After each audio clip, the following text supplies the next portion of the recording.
All right. Hello, everyone. Welcome back. This is the Echols Unlimited podcast. I'm your host, Terrence Echols.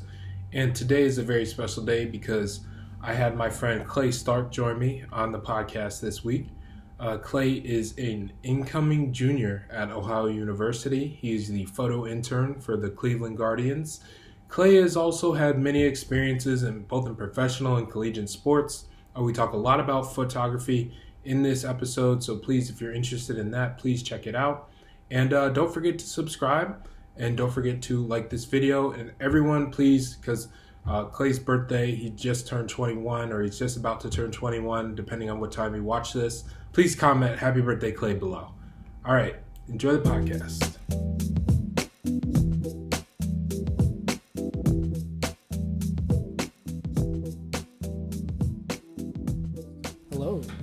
Hello, Clay. So, how was your day today? Well, let me try to be formal for the first time, because I'm not really formal when I do these things sometimes. All right. I sometimes will just come into it and just be very spontaneous and with no plan, with no questions prepared or anything. Yeah. Just because I know what I want to talk about with. Yeah. Or talk about with you. Yeah.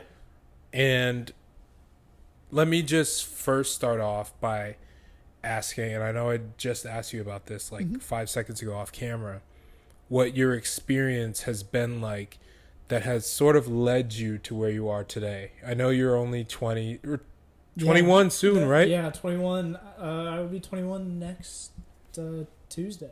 Next Tuesday, Yeah. almost a 21-year-old. Yep. Turning 21 in the middle of your first summer in the big leagues. Yeah. And in a new city, what are your plans for your big 21st, or if you can share? I'm normally the type of person, like, growing up and everything, I just had like a select few friends over at the house and had, grilled some hot dogs and burgers and just wanted to play some cornhole and have a couple drinks. I think this year, just want to go down to the flats with y'all and the other interns and kind of just kick it, not have too much of a crazy night because you got work the next morning, obviously. But I don't really have anything planned. I'm not that type of person that has something planned for their own birthday. I'd rather plan something else for somebody else's birthday, in my opinion. I know I have my cousin and some friends back home that are down my throat trying to figure out what I want to do for my birthday. I'm like, you guys just tell me where and when, because I could care less. But I am excited. It should be a fun time. I just like spending time with friends and family and everything. So that's really what means the most to me and everything. So, yeah. That's good, man. That's some pretty good values you have there. And you mentioned a couple things that I wanted to hit on. The number one thing you mentioned was you normally grill at home and play cornhole. Yeah.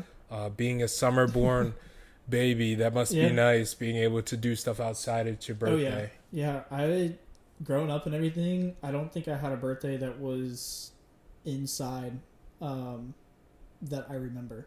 Because we always did, I want to say, when I was growing up, my parents always said we could throw you like a big party. We could go like Pump It Up, which is like a big kids thing that has like some inflatables and everything that are indoors. They said we could spend money doing that, or you could have like a big gift or something like that, one big gift. And I always said, I was like, I'd rather just have one big gift and hang out with some friends. Like one year we went to Top Golf and, just kicked it a little bit there and then came back, watched some movies. It was like a normal Friday night with the boys. And that's what I like to do. And being a summer month and everything, it's, the weather unless it rains, the weather's always nice in August. So.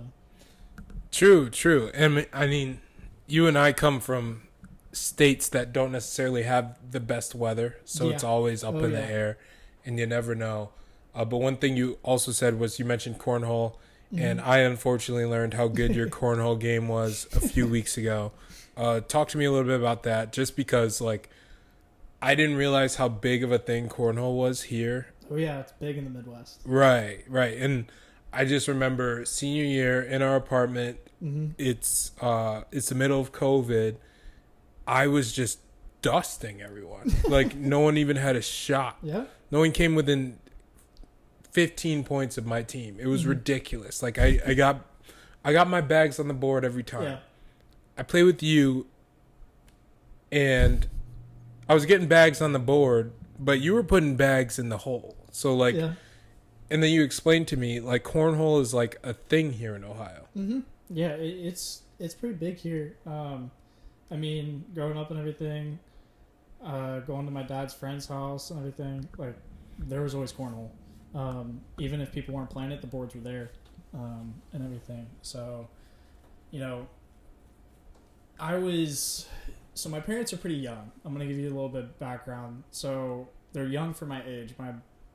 My dad just turned 42 or 43. My mom, I think, is going to be turning 45, and I'm 20. Yep. So, you know, I was always the oldest. I'm the oldest of 12 or 13 grandchildren and everything. So I've seen. I thought you were going to say 12 kids. No. Like your parents got 12 kids in their 40s. Oh, hell no. But anyways, so like I would always go to my dad's friend's house, and none of them had kids and everything. So the way for me to interact and not just sit down and see these grown-ups and my parents just, hanging out with some friends was for me to play some cornhole. And I'm very competitive. I do not like to lose, especially when it comes to my father. I'll sit there for 3 hours and I will play until I beat him. Wow. Or until he's done playing. So that's kind of what drove it. And I saw my dad playing and I was like, I'm going to win and I want to play. And it's something that you can just stand there, as a little kid, I had a little root beer in my hand and everything. So it's fun. And I played baseball growing up and it was, I pitched. So it came naturally to me because it's kind of the same motion. You kind of you're hitting the strike zone essentially. Mm-hmm. And so that's kind of the background of how I got into cornhole. And it's from where I'm from, Cincinnati, like, and around here, like, it's everywhere. College too. I go to Ohio University. There's cornhole everywhere there too. So yeah.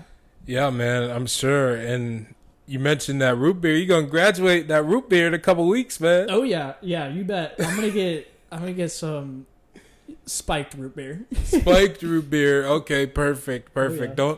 Don't tell anyone what your drink preferences are yet. You're only 20. No, so. yeah. I'm underage currently. Yes, I'm a good child. Exactly. You're a good kid, Clay. But no, I'm happy to hear that, and I'm happy to hear that you've had these experiences not only with your dad but with his friends, and just being able to connect with them and grow up with them. Essentially, I mean, you mentioned your parents are pretty young. What has been your family? How has your family impacted your career in terms of like becoming a young photographer, working for multiple professional sports organizations, and also working for a Division I athletic department? I guess is because you cover multiple sports. Yeah. What has their support been like for you? Just like from a photographer's standpoint, because I know it's really expensive. I know it's like it's a risky business to get into. Yeah. And I know it's like anyone can take a photo, but it's always like the best of the best with the best equipment. You can tell what's a professional versus what's amateur. So talk about your family a little bit. Yeah. So my grandma was an art teacher. And my dad's side is artistic. My dad sits in an office now every single day, but you wouldn't believe it that he can actually draw pretty well. My aunts can draw and paint pretty well as well. They're all artistic. My aunt is a design. She went to school for design and everything. So that side of the family has been extremely supportive. And my grandma, when growing up, always had a camera on family vacations, or that's how we got our holiday photos, was my grandma setting up a camera and taking pictures. And so I always saw that, and I am very creative, and I'm not the type that can just sit still and do just press numbers every single day. So to give you some more background, around probably 8th grade, freshman year, was when I took my grandma's camera and started taking photos. And I fell in love with it. I was like, because I love colors. And being able to see colors all the time was great. And then also being able to capture a moment and it live on forever was great. So then from there on out, I saved money, got my own camera, and I shot everything. I have family, brothers, because I have 2 little brothers, and everything. And family is supportive, if not like crazy supportive, because if I would bring my camera to family events, and they always encouraged me to take photos, even when I didn't want to, which sometimes sucks, because sometimes when you're in your family at like Thanksgiving, all you want to do is just get fat and eat and not take photos, but going to my dad and grandma, they would critique me and everything. Like my grandma, being an art teacher and everything, she told me, this is what you need to look for. And same thing with my dad. Like my dad's not creative. He always says he can mimic creativity, but he can't be creative, if that makes sense. So like he can draw, like he can look at a picture and he can draw it, but creating something new comes hard to him. But he's very good at critiquing. My mom, on the other hand, she just thinks everything's good. Yeah. You know how she's your mom. Yeah, you know how moms are. They want to be supportive. So anything that I send her, she's like, "That's fantastic," and I'm like, "Thanks, mom." So like if I need a little boost, I just send her a photo, and I'm like, she says that's awesome. And I'm like, that's what I mean. Yeah. So shout out moms, man. Oh yeah, shout out the moms. But yeah, that's kind of my family experience. And then I guess the last input is at Ohio University. I go to school there for photojournalism. And your second semester there as a freshman, you're required to have a full frame camera, a telephoto lens that can go to 200 millimeters at 2.8. You have to have a wide angle lens that can go to 2.8. And most of the time you want those to be variable, or not variable, but like you can go between multiple millimeters. So like a 70 to 200 that you see me use all the time, and a 24 to 70. All of that put together is not cheap. Now, and it's not included in tuition. So you're paying tuition, you're paying housing, you're paying for food, and then they just were like, yeah, you're required to have all of these. Even if at that point I've already shot a wedding by myself, I've done multiple senior stuff with a perfectly good camera at that point, because I was saving up for a camera that actually Russ uses right now, our photographer at the Guardians. Yep. And I had saved up some money and everything, but they forced my hand. My grandma, I saved up a lot, the majority, but my grandma put some money towards it as well, just out of the kindness of her heart. So that really helped and kind of showed me that, she sees that I'm trying to put effort into my craft and that I care about it and that I'm really fully going for it, and she's there to support it financially and emotionally. That's great. I think one thing that I will disagree with your dad on is the fact that you said he says himself that he's not creative. Yeah. Have you ever heard of the term, and I'm sure you have, being a photographer, the term steal like an artist? Mm-hmm. Yes. It's a very common practice, especially in advertising, where it's like, oh yeah, you look at something that works and you just like develop. If it's not always going to be like completely mimicked or a complete duplicate of the piece of art that you find to be fascinating or you find to be impressive, and it's just putting your own spin on it or doing your own iteration of it. I think that just is creative in itself, is being able to interpret someone's art, find the fascination or the curiosity behind it, and then develop your own. Like I definitely would disagree with your dad and say he's probably a very creative person if you look at it from that perspective. Yeah, I mean, he says that and everything. I definitely agree with you on when you do. When I started out photography, for instance, like you don't know what to do, especially for anything. When you start something new, you look up, say with today's world, like you look it up on Google, like how to do this. For me, it was looking at Peter McKinnon online and on YouTube, fantastic photographer, and trying to replicate that art form because it worked, and I thought it was cool. So yeah, to a certain extent, yeah, you do have to look at other people's work and mimic it, and then eventually create your own style, for sure. But yeah, I think a big reason why he says that is my grandma is very good at what she does. And when you have a mom that is very good at what she does, you think that you're lacking creativity, especially when your youngest sister is a design major and you're a finance major. Mm-hmm.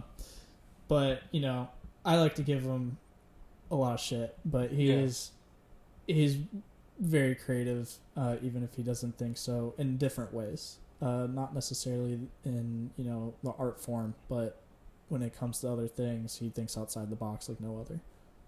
That's great. I think, and you mentioned Russ earlier, and you were talking about just how expensive it is and everything. Oh, it's crazy. I didn't know how expensive photography truly was until a couple weeks ago just me being curious. I asked Russ, I was like, and I'm not going to say the actual number because I don't want to say anything, but I asked him, just how much money is your backpack worth? Like everything that was in his backpack at the time. And he gave me a number and it blew my mind because it was like, it's a number like that a lot of people would be glad to make in a year. Yeah, I mean, I can give you the numbers if you're okay with it on what my stuff is. Sure, yeah. So I have an R5, Canon EOS R5, and I think after taxes and everything, at the time that I bought it, I want to say with a converter was about $4,000. That's without a lens. That's without an SD card. And then I bought a used 7200 2.8 that was the first gen that was over $1,000. And brand new, you buy that brand new, you're looking at $2,300. Then I bought a used 24-70 2.8 that was about, I want to say, $1,800 or $2,300, and that's used. And that was, I spent more money on that one because that lens, to me, I love wide angle shots and I love doing landscapes when I'm not doing sports, so I spent more money on that.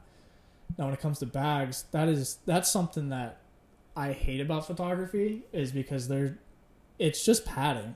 Yeah. Like that's all it is. Like you can make it yourself if you really wanted to, if you know how to sew. That's the only difference between a photography bag and a regular gym backpack. Yeah, exactly. I mean, my Think Tank bag is a carry-on and everything. It's got all these bells and whistles, but it's still cheaper than a suitcase, and it does essentially the same thing that a suitcase does.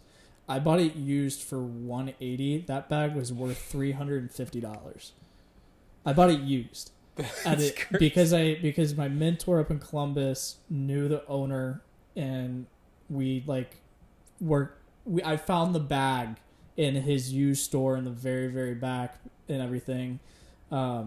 It's like a $300 bag at that point in time, $350.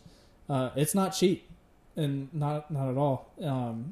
So when you do freelance work and you're doing senior portraits and when you're doing family stuff, and I always hear like, why did photographers charge so much?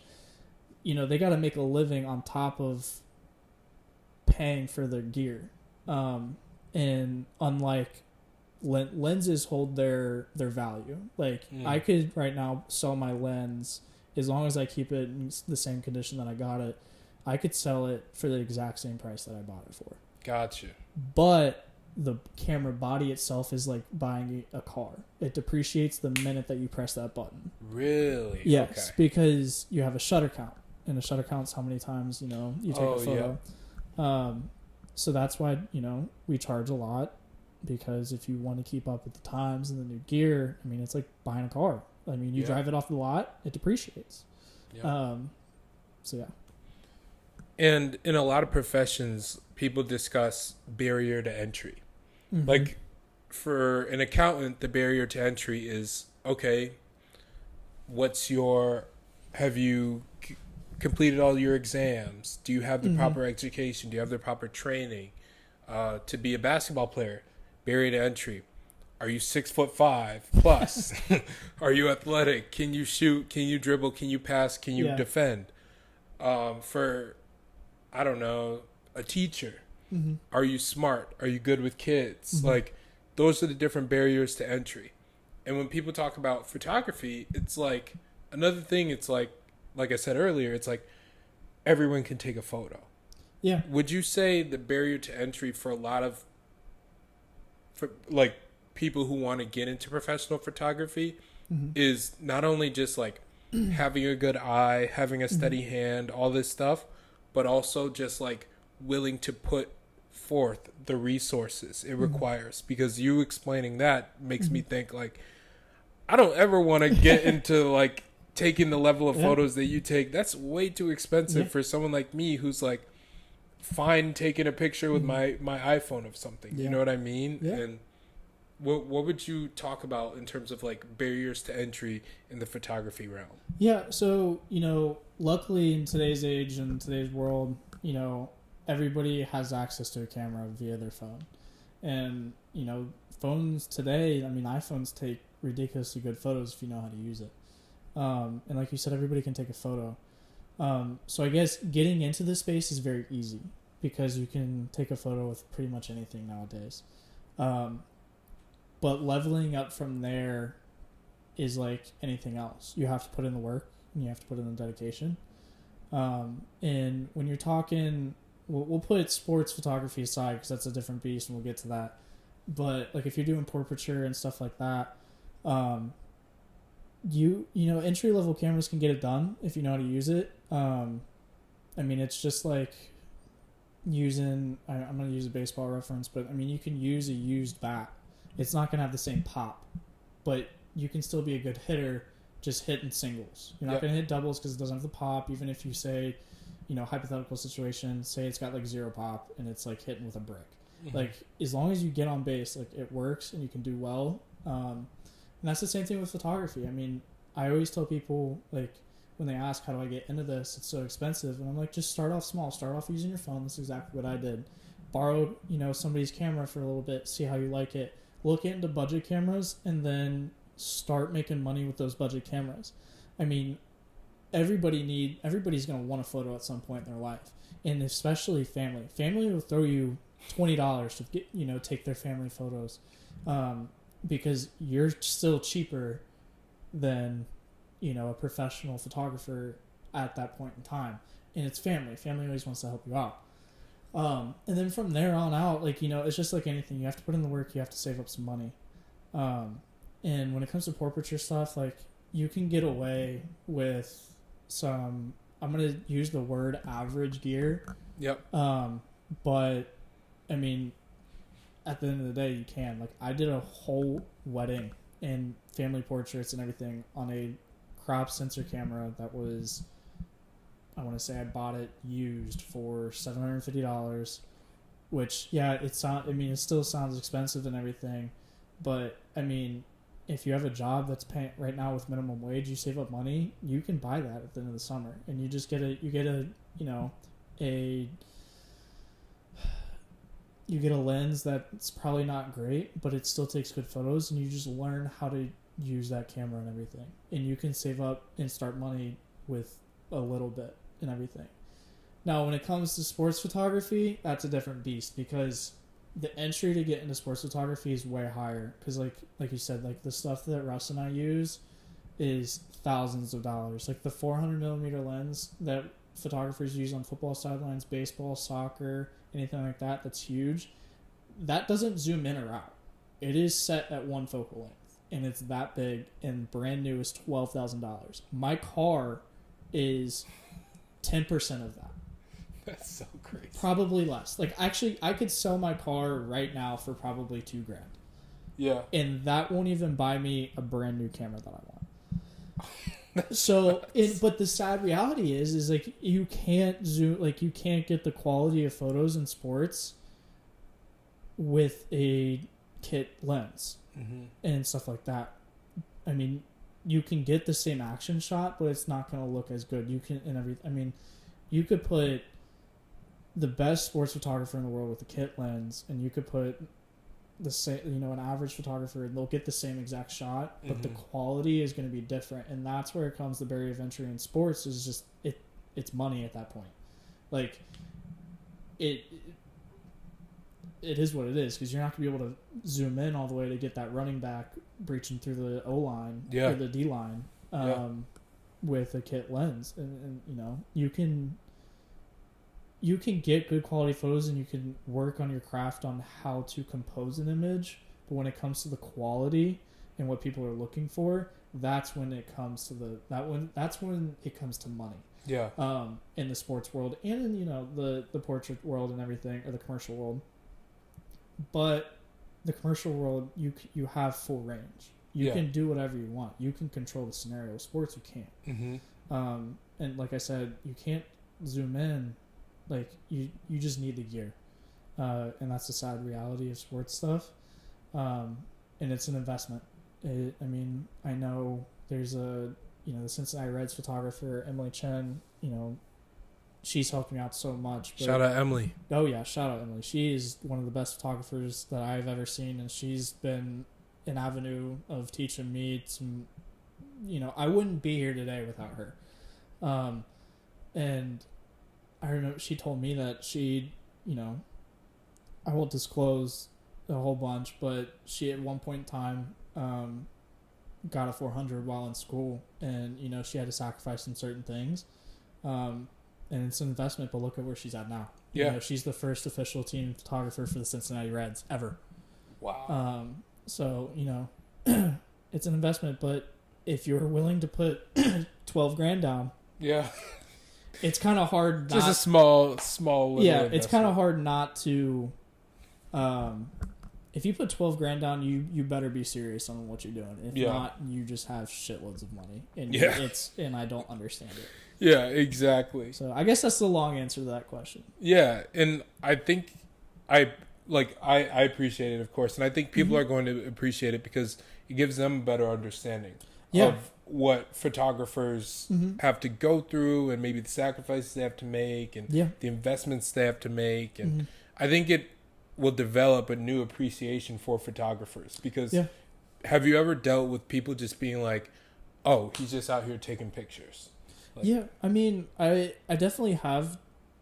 When you start out, and going back to the last question, I have one more thing is, everybody needs photos, so you can make money.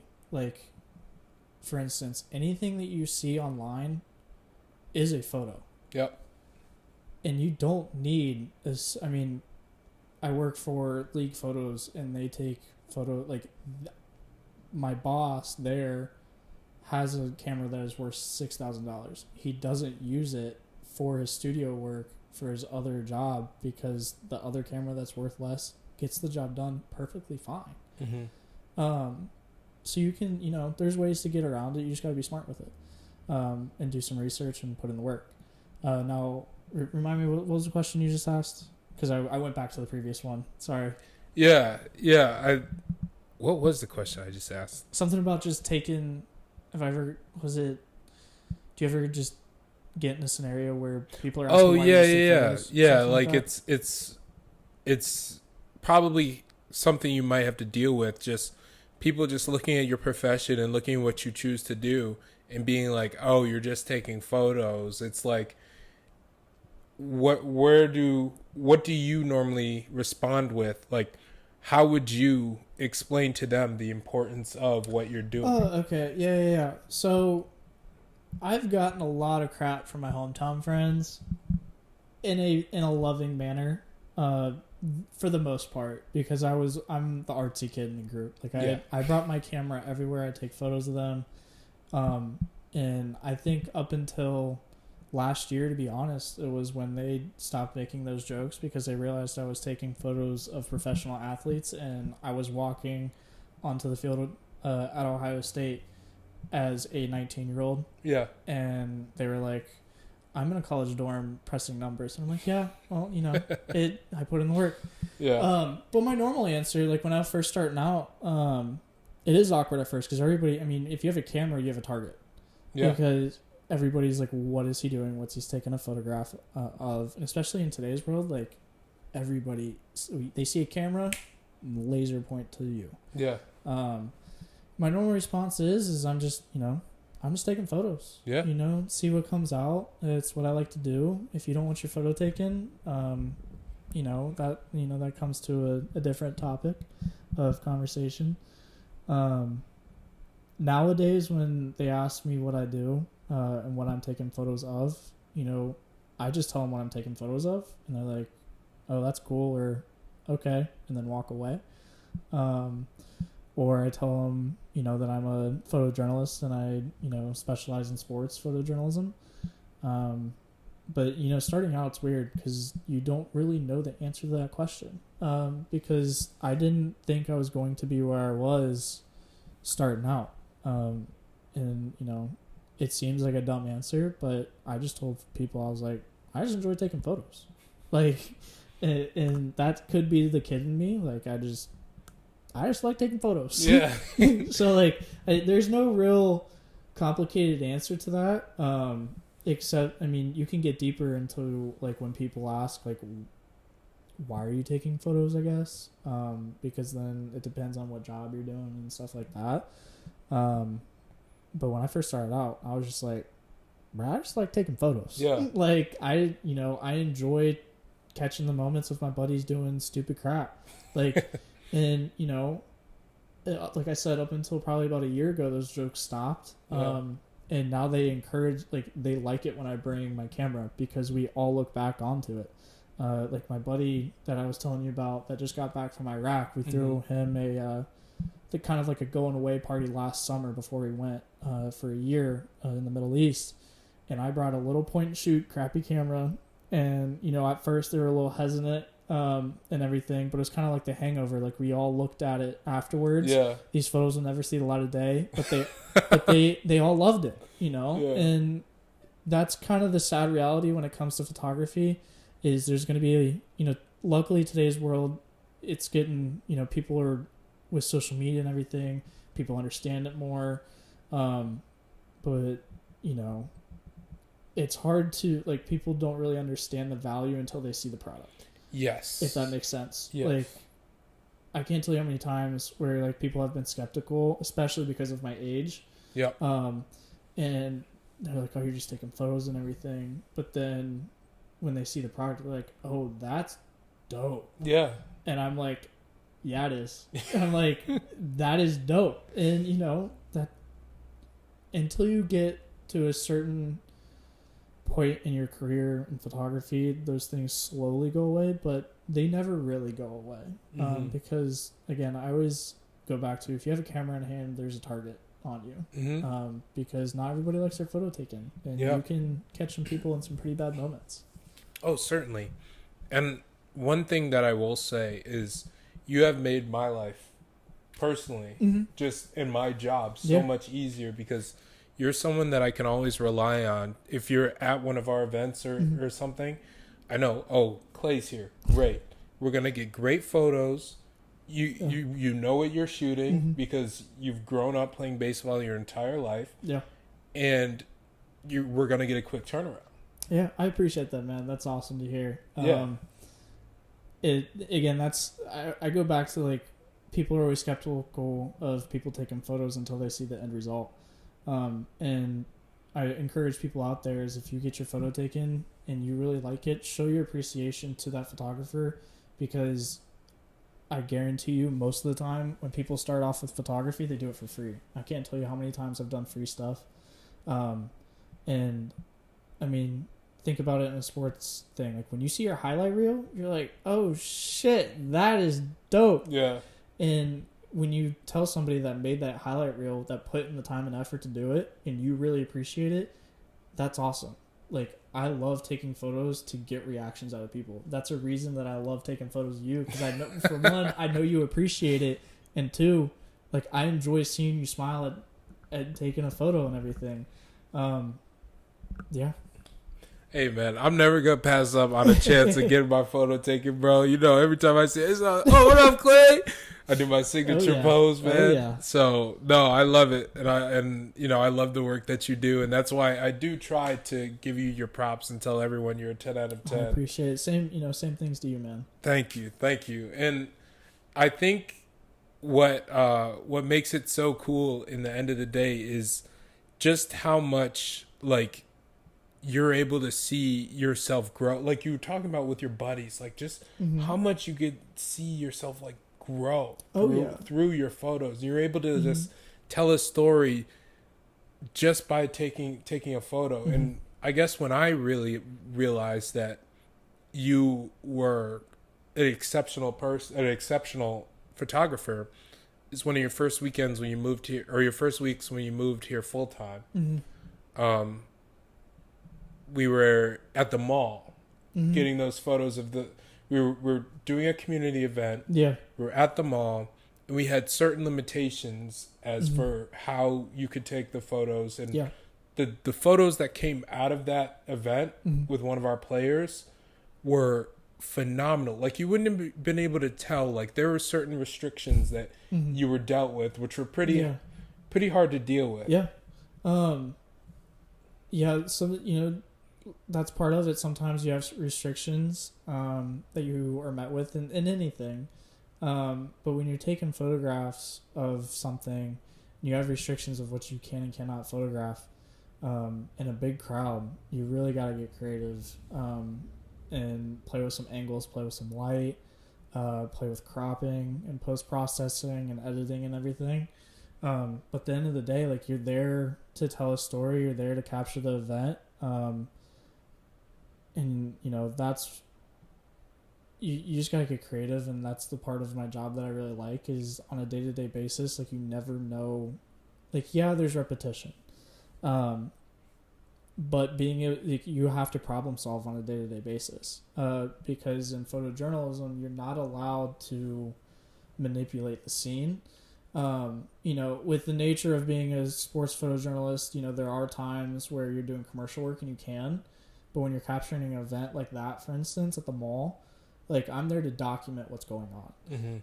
And I can't control it. And, you got to problem solve for some certain things. And, sometimes the end result is good and sometimes it's not. So, yeah. No, the end result was definitely great here. And I guess, we can talk about it. There were children at the mall during that time that you had to photograph, but you couldn't get pictures of their face because obviously they're children. Yeah.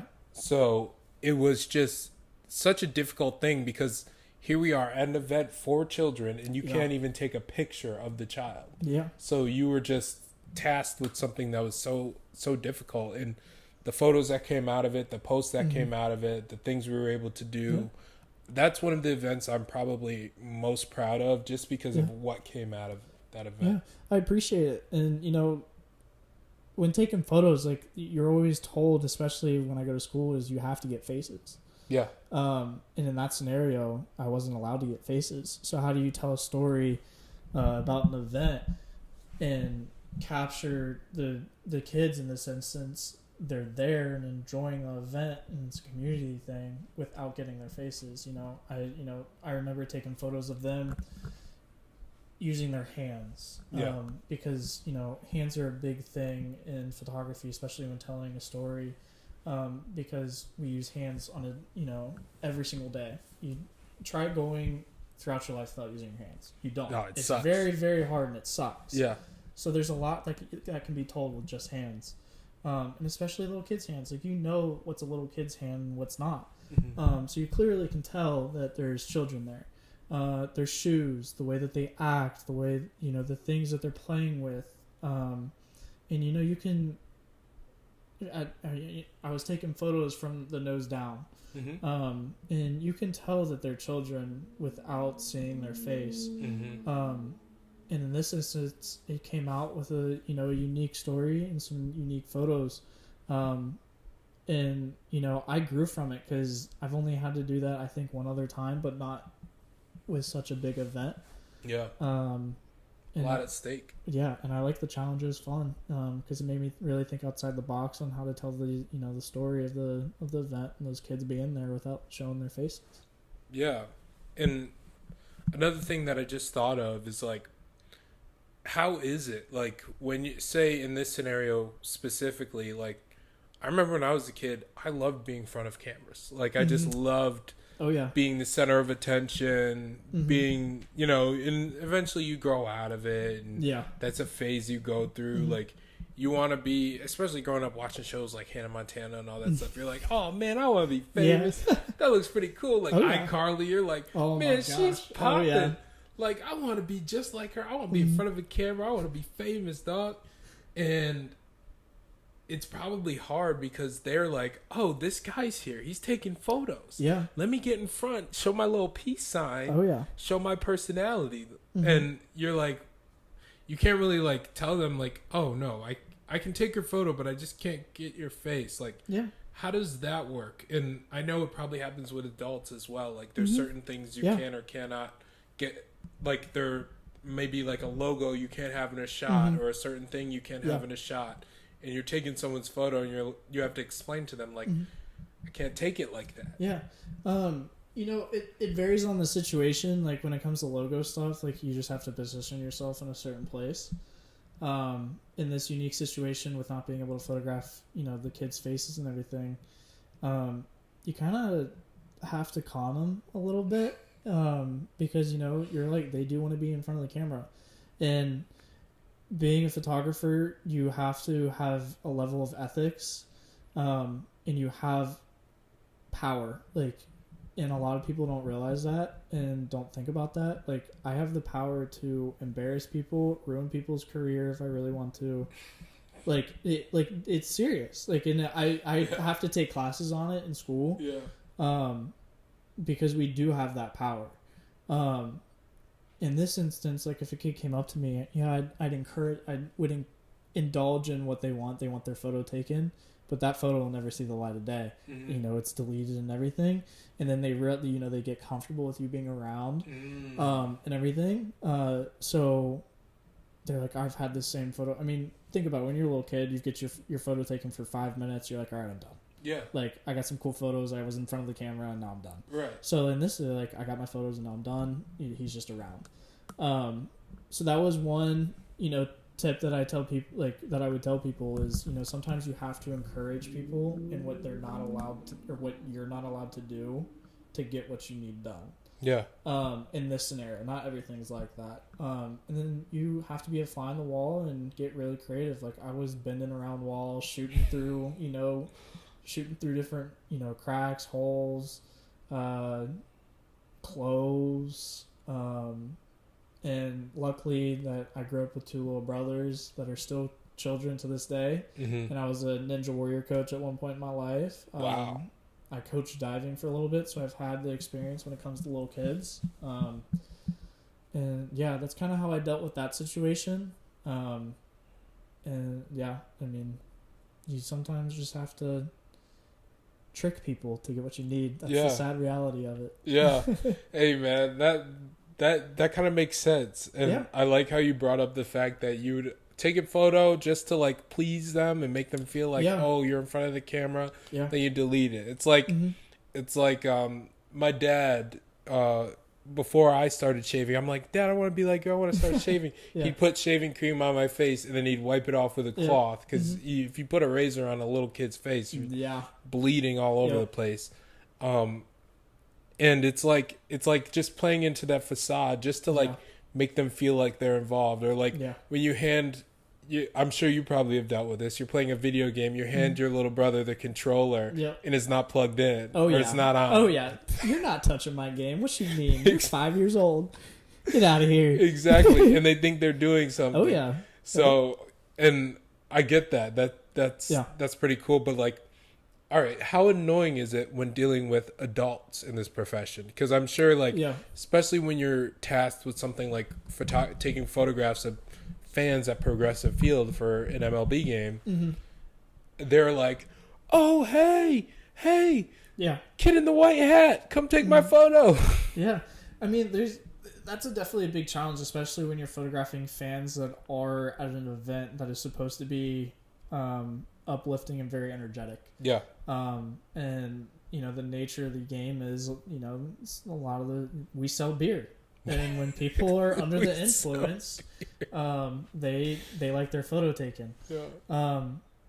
So the way that I navigate it is, if I'm trying to get candid moments where people aren't necessarily looking at me, they're kind of just taking photos of them enjoying the space in the game.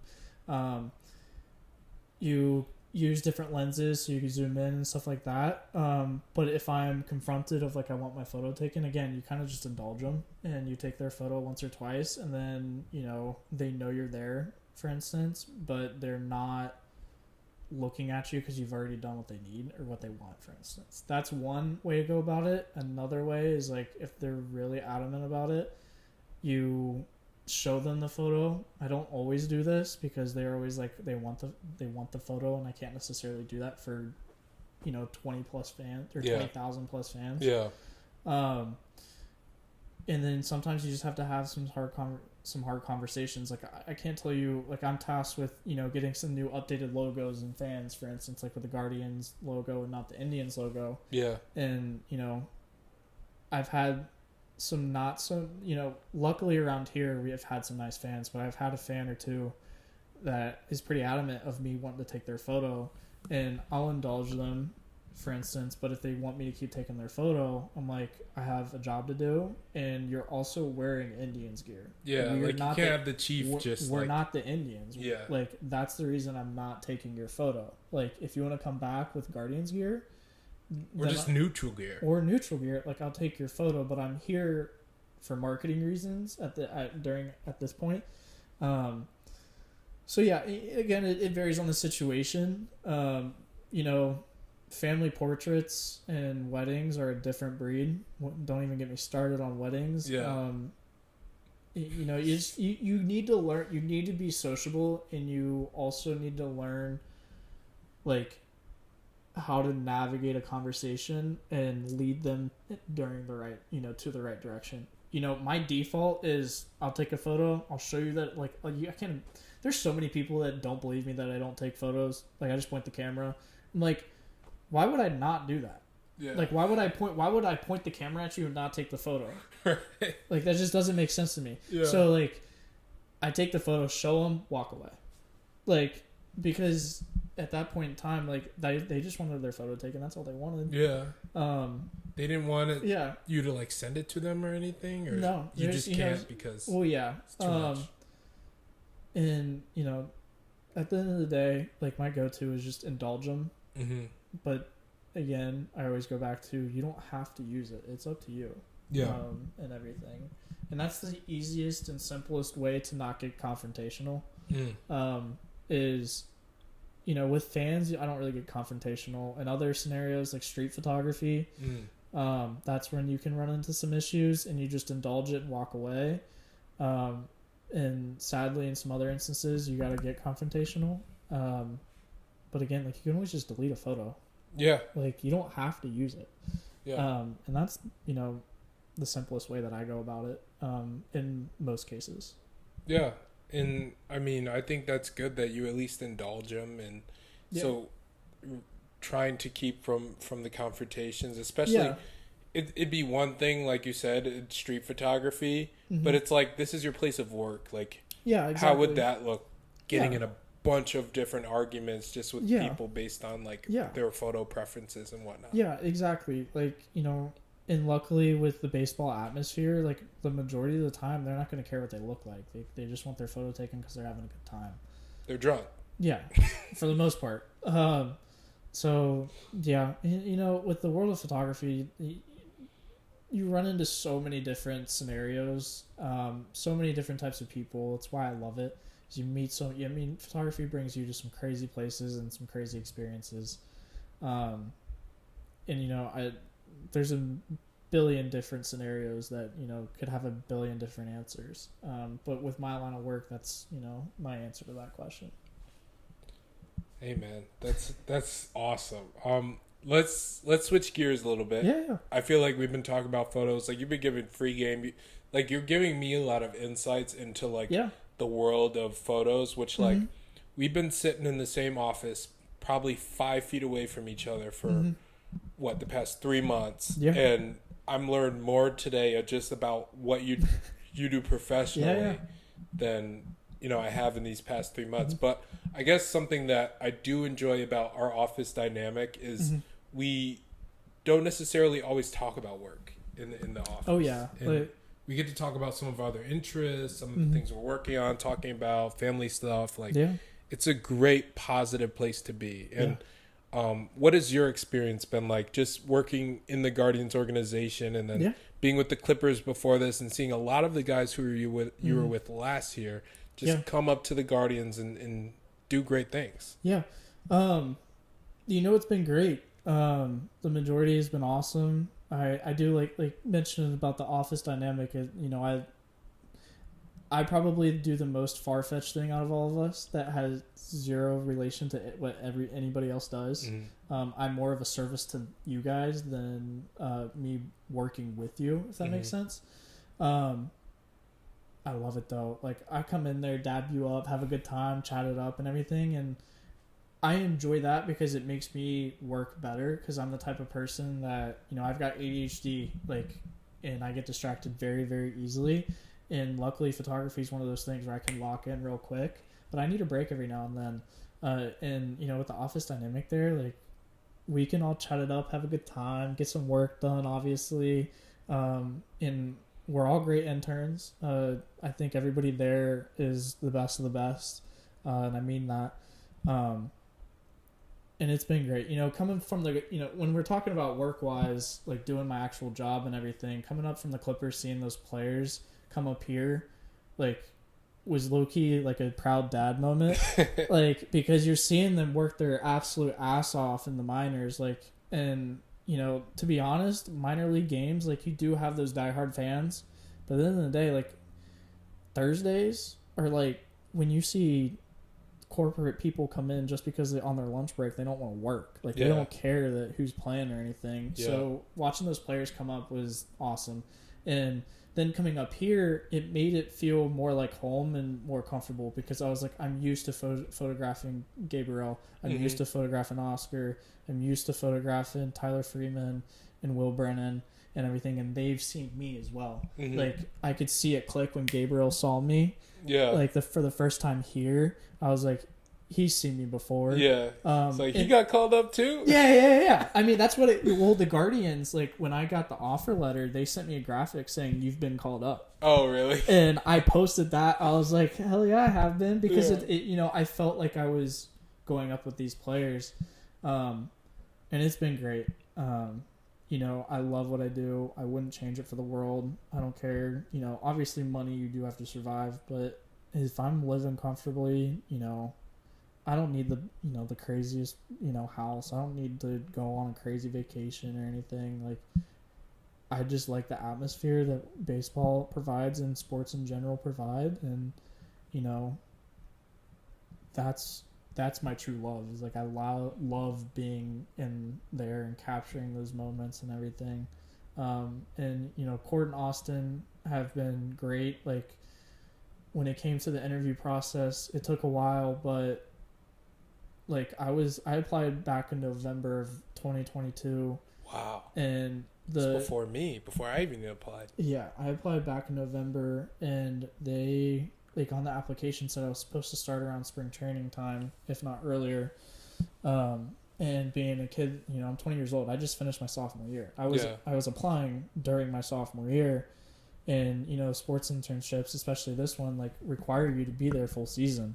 So I was fully prepared to hope. I thought I would find out before, I would have to pay for school. Yeah, the second semester, right? Yeah, because I was fully committed to just dropping school for a year to get this experience and staying in school for longer. That ended up not being the case. The interview process took longer and everything. So Cord and Austin, we ended up working on a deal to where I could work remote in the spring, and then kind of come up. I'm here now full time in the summer, and then kind of a hybrid situation in the fall. And I couldn't be more thankful to them.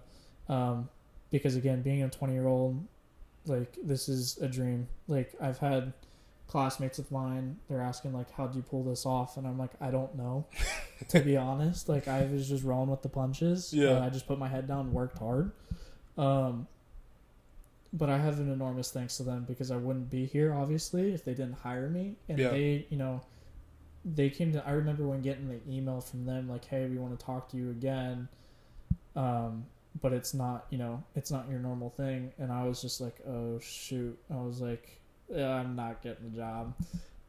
And they were like, yo, we really like you. And how could we make this work? Yeah.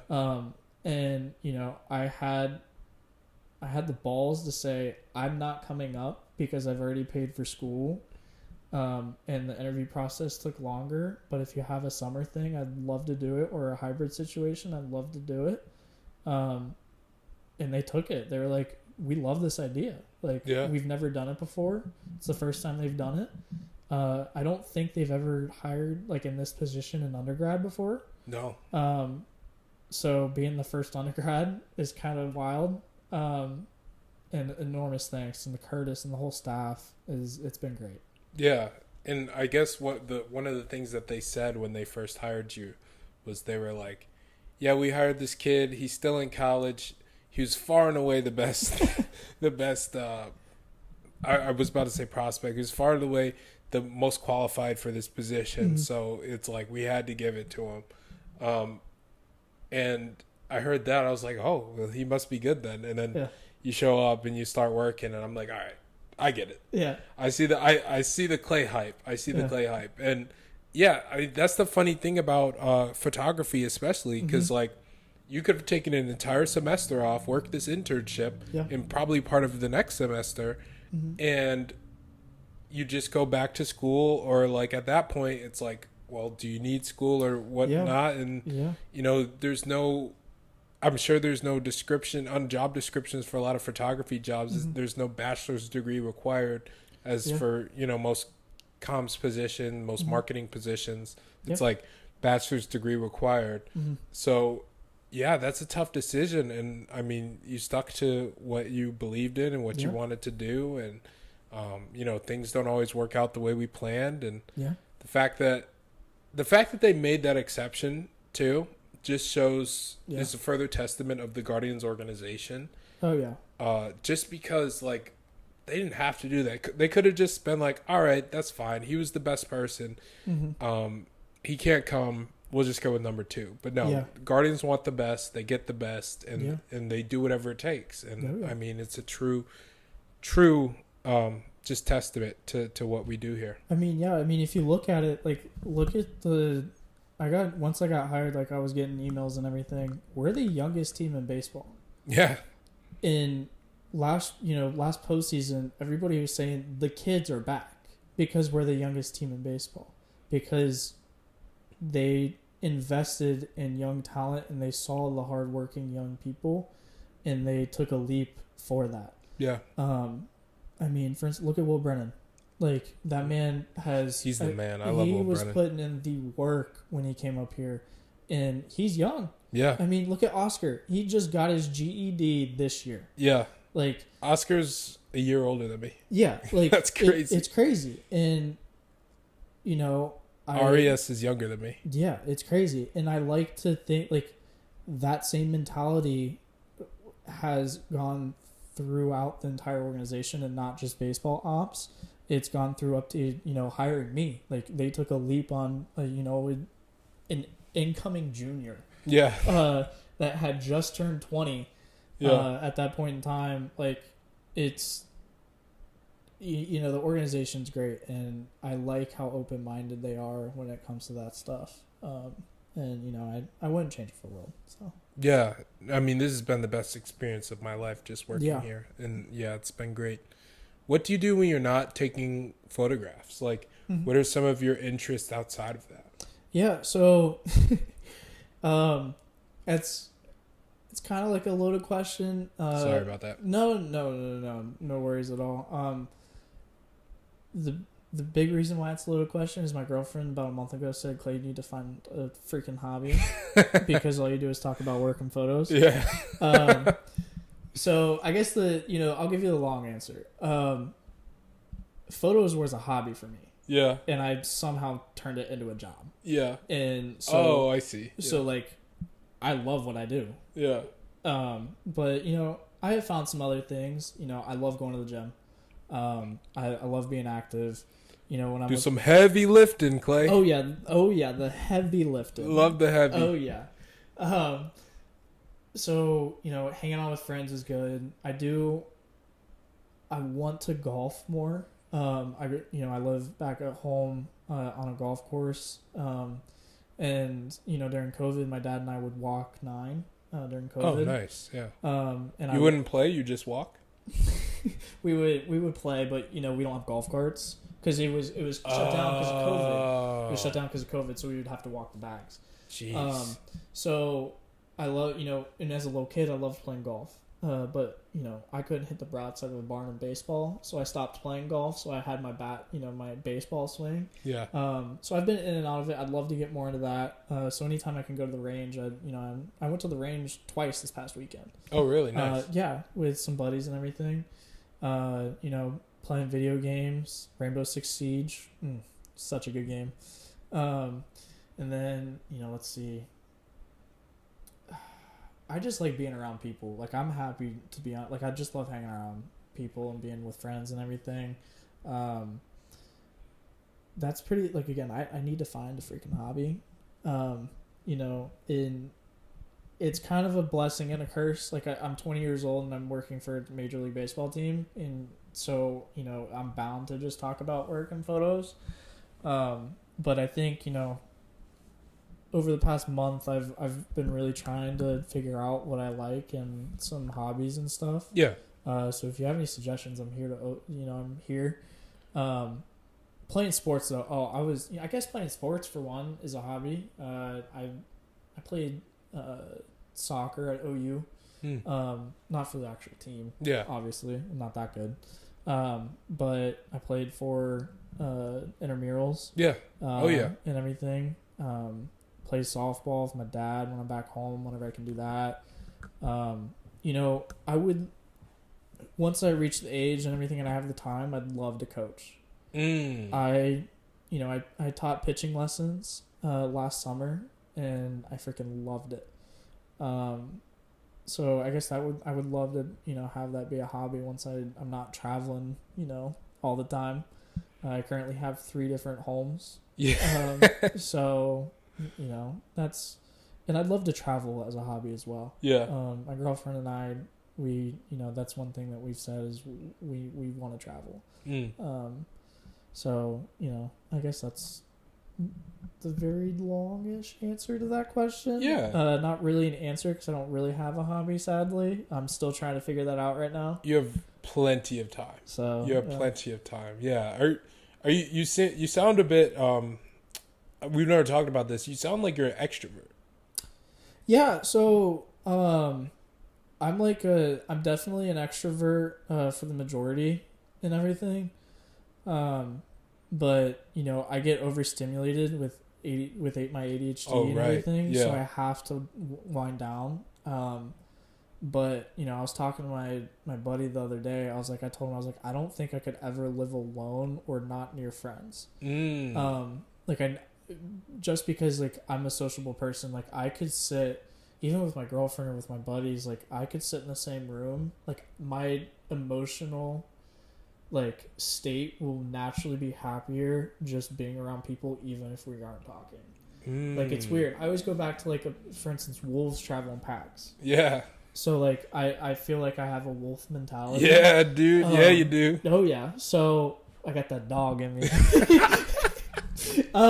So, you know, that's, I would say I'm an extrovert. Yeah. I'm definitely the most outgoing out of my family. 1000%. My dad was an introvert probably till his freshman year of college. Like heavy introvert. Heavy. You know, heavy.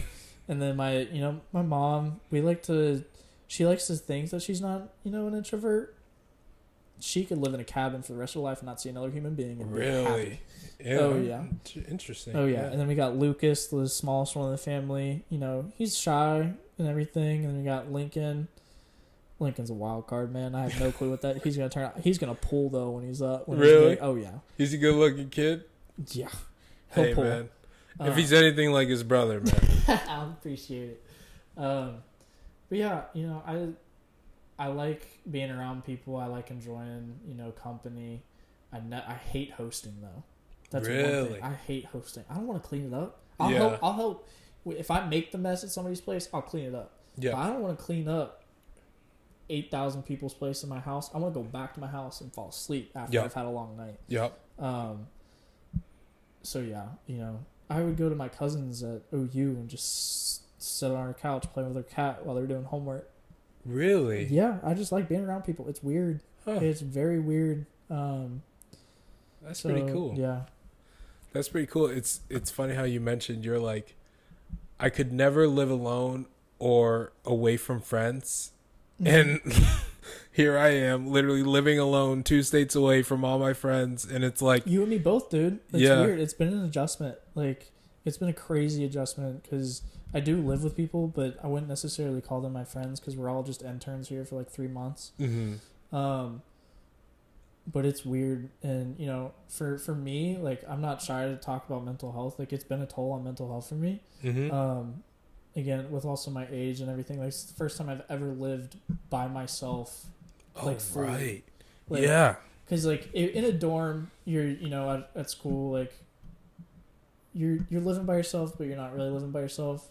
You have a meal plan and everything. Here, first time I gotta buy groceries. First time I'm driving to work on a 9 to 5, if not longer than 9 to 5. Sometimes you gotta work for 14 hours. Big time, yeah. Oh yeah. So it's been an adjustment. Yeah. Wow. I mean, I didn't think about this until now. Yeah, this is my first time living like off by myself, like hours away from like family, coaches, friends, all that stuff. And I'm 24. You know what I mean? Mm-hmm. It's like crazy that this is the experience you're having. I'm trying to think back to the summer I was your age. So it's 2019. All right. I know I sound old. You're not that old, man. It was 2019. I just bought my first car. It was a Kia Soul, a 2011 Kia Soul. Yeah. Anyone who knows me from back then remembers my Kia Soul. Rest in peace. It's not dead or anything. I just traded it in. Oh, yeah. For a way better car. Yeah, I love my car now. It's so, like, I just purchased that car. Like, I'm driving to and from school because, during the summer, we had 3 camps at Marist that year. So I worked all 3 camps. And we had workouts, we had practice, all that stuff it's summer in Marist. Yeah. So, like, I'm still in that college environment. Yeah. Like, I was living on my own in, similar to housing that you were in with a bunch of random people who were just on campus for the summer. And it's nowhere near a similar experience at all because, our coaches are buying us food. We are on a strict routine every single day. Whereas, like, here, like, obviously you have to go to work, but on a day off, you can do whatever the F you want to do. Like, it does not matter. And you have to make those decisions at 20. I don't know if I'd be able to do that. Yeah, it's been a crazy adjustment, and I've had to go through some mental stuff, and to try to figure out how to adjust. And my mother would say that I don't handle change well. And this past summer I kind of didn't think that until then. And she's right. I don't really handle change well. Like, it takes me a minute. Mm-hmm. But I love to travel because I like to see new things. So moving here, and even traveling 10,000 miles last year by myself, like, it sucked, but I've grown so much from it, and I love feeling uncomfortable now. Like, I've grown into being uncomfortable and learning from it and growing as a person. And doing things that you're not comfortable with. And this has been a great learning experience. It's real funny because, the first time I made, like, I cooked at home, obviously, but I never bought the groceries, how to recipe, blah, blah, blah. First time I did that here, sent a photo to my mom, and I said, #adulting, what you got now? And she thought that was the funniest thing. Yeah. But yeah, it's been cool. It's been different for sure. Mm-hmm. And I gotta figure out what I'm supposed to be doing on those off days, and I'm like, I don't know what to do. Right. I don't know. I'm 20 years old. Like, I'm just going to sit here and watch TV. But then I'm like, you know what? There's a park. There's a lake. Like, there's actually some cool things to do here. Yeah, absolutely. So, trying to figure it out. Growing up as a human. And I like the state that I'm at right now is, I still have I always tell myself is stay true to having that kid mentality, but being mature. Be goofy, have fun with it. But know when you need to buckle down. Mm-hmm. And I think right now I understand that more than I did a year ago. Especially being on myself or living by myself and everything. Yeah, it's all about growth. And, and you're getting there for sure. Yeah. Before we wrap up, yeah, and I'm glad you were able to talk about all that too. Oh yeah, just anything express that. Like it's important that you mention that because it's a tough situation. Oh yeah, having to, especially the one thing that you didn't mention, which I know was probably tough, was like you're not only the youngest, you're not only coming into a new city, mm-hmm. living on your own, like trying to figure out like this whole adulting thing. Mm-hmm. I did the same thing you did too. My first weekend in grad school, because I'm like, you know what? Don't give me a meal plan, Mom. I'm gonna do it myself. Oh yeah. And I started to send her a picture of my chicken and broccoli. Oh yeah. Every week I would send her a picture of my chicken and broccoli. Yep. Yeah. Oh yeah. And it was like, okay, we get it. You're eating chicken and broccoli. Yep. And it's like the only thing I knew how to make at the time. But yeah, that's funny. It's like you're walking into a room where like you mm-hmm. didn't know anybody. Mm-hmm. You didn't know our dynamic, mm-hmm. and you didn't know how you would fit in. Yeah. And we were already very comfortable with each other. Like, I first introduced myself to you as Sam Stack. Like, get out of here. Yeah, I'd been messing with Sam for months at that point. Yeah. Like almost 2 months at that point when you first like came into the environment. So it's like you're walking into like we're already comfortable. Not only are we older than you by a few mm-hmm. years each, but we're already all comfortable with each other, and you have to walk into that environment. Mm-hmm. So that's a shout out to you for I appreciate it for navigating that and figuring it out and becoming like a member. Oh yeah. And now we're just like we're all peers at this point. Yeah, it's awesome. It's been it's been great. I appreciate the kind words, and I'm always, when it comes to talking about topics, like talking about how I express is like mental health is a big thing that I like to express and talk about because I struggle with it in a certain way, and my family has struggled with it in some certain ways, and then, if you acknowledge it and everything, you can be a better person, and I'm not scared to talk about it.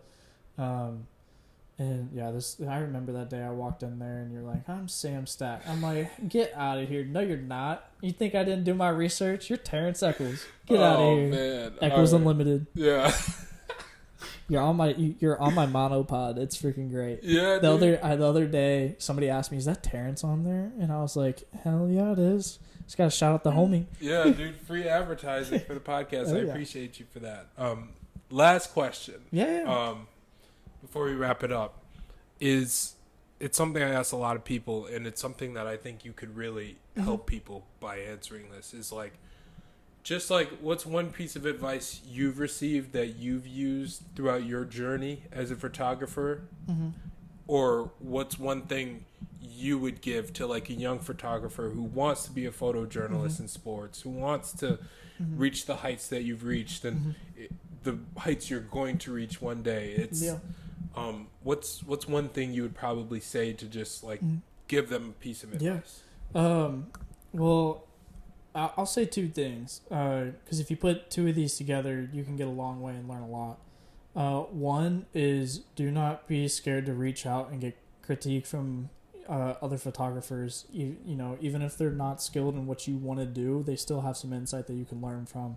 My freshman year, I reached out to Emily. I reached out to Getty photographers that were alum. I reached out to a recent alum that was an intern at the Colts at the time, and I learned so much. And being open-minded and taking their advice and realizing that you're going to learn, and that you're not the best. Like, you can myself, I'm competitive. I think I think I take good quality photos, but do I think they're the best of the best? Hell no. Like I have a crap load to learn. Yeah, not yet. I have a crap load to learn, and there's never in nobody's career is there a place to where you don't have more to learn. So don't be scared to reach out and take criticism and run with it and learn from it. And another tip that I would give is be a risk taker and don't, and be comfortable in uncomfortable situations. There's, times where, in the photo world, not every photographer is going to agree with this, but a lot will ask for forgiveness later. Because, again, I go back to what our topic was the other day or earlier, is people don't understand until they see the product. And you might get a little eye there, but when they see that product, they're like, oh crap, I want you to do that again. So take some risks, and it doesn't have to be drastic. For me, a risk was coming here. Like I took a risk to put myself in an uncomfortable situation, and learned from it, and I ran with it. So I guess it wasn't one, but two is don't be scared to take a risk and believe in yourself, and then do not be scared to reach out and take criticism from other people and learn from that as well. Because with those two things, you'll learn so much. I mean, so much. And I talked to the Boston's photographer, about a month ago. Like I told you about that, and there were some things he talked about that I already knew, and I learned so much. Yeah. So those are the two things that if I were to tell my younger self or somebody coming up, those two things for sure. That's awesome. And Clay, you have a very bright future ahead of you. Yeah. Very proud of you. I appreciate it. Thank everyone for listening to this podcast. Thank you guys. Yeah, thanks for having me. I really appreciate it. Of course. Do you have any work or portfolios that you'd like to shout out or? Oh yeah. Instagram page. Yeah. Check out _Clay_Stark. Clay Stark, like Tony Stark, for instance. I'm a big Iron Man fan. Yeah, Tony. And then check out claystarkphotography.com. That's where you'll see all my portfolio stuff. And, if you guys have any questions, I know I'm only 20, but, I do have a little bit of knowledge. Or if you want me to learn from you, do not be scared to reach out. I'm always here. And again, thank you for having me. This is awesome. I've always wanted to be on a podcast. Yeah. So I think I'm addicted now. Like, this is awesome. So yeah, I appreciate it, man. Thank you. Of course. You the man, Clay. Yeah. All right. Peace.